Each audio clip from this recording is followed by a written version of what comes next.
What does victory really mean? Most of us think of winning as something obvious, like success, dominance, getting what you want, but Surah Al-Fath flips that idea completely. This chapter was revealed after the Treaty of Hudaybiyyah, a moment that looked like a loss to many Muslims at the time.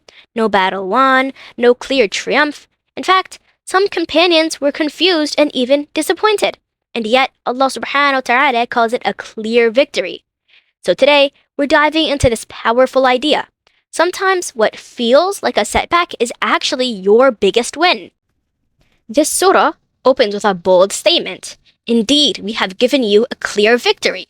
But here's the twist. There was no battlefield win here.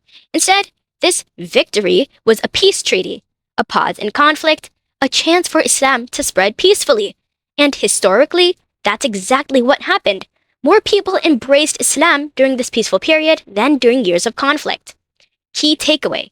Victory isn't always loud or dramatic. Sometimes it's quiet, strategic, and long-term. Think about your own life. That rejection that led you somewhere better, that delay that protected you, that loss that changed your direction.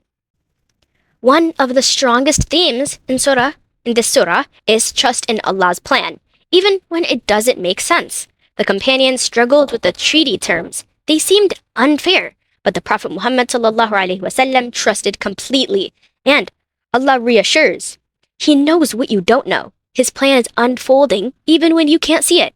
Real talk, this is hard.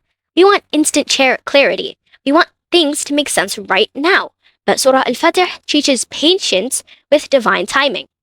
Truth isn't about understanding everything. It's about believing there's wisdom even when you don't. The surah doesn't just talk about events. It talks about hearts. It mentions tranquility being sent into believers' hearts, hypocrites being exposed, sincerity versus doubt. So victory isn't just external, it's internal. You could be in a winning situation, but feel anxious, lost, or empty. Or you could be in a tough moment, but feel calm and grounded. Guess which one Surah Al-Fath values more?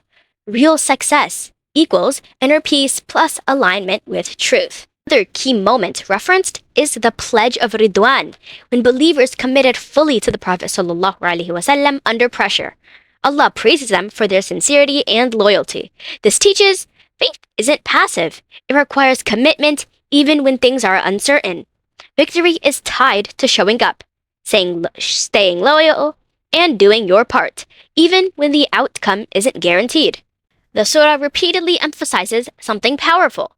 Allah controls everything. The outcomes of events, the hearts of people, the unfolding of history.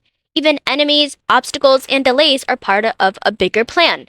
You're not navigating life alone. There's a larger system at work, perfectly designed. And honestly, that should feel relieving. Let's bring it all together. Surah Al-Fath teaches that victory isn't always what it looks like. Trusting Allah is essential even when things feel off. Inner peace is a form of success. Commitment matters, and everything is unfolding with purpose. So next time life doesn't go your way, pause and ask, what if this is my clear victory in disguise? Because according to the surah, it might just be.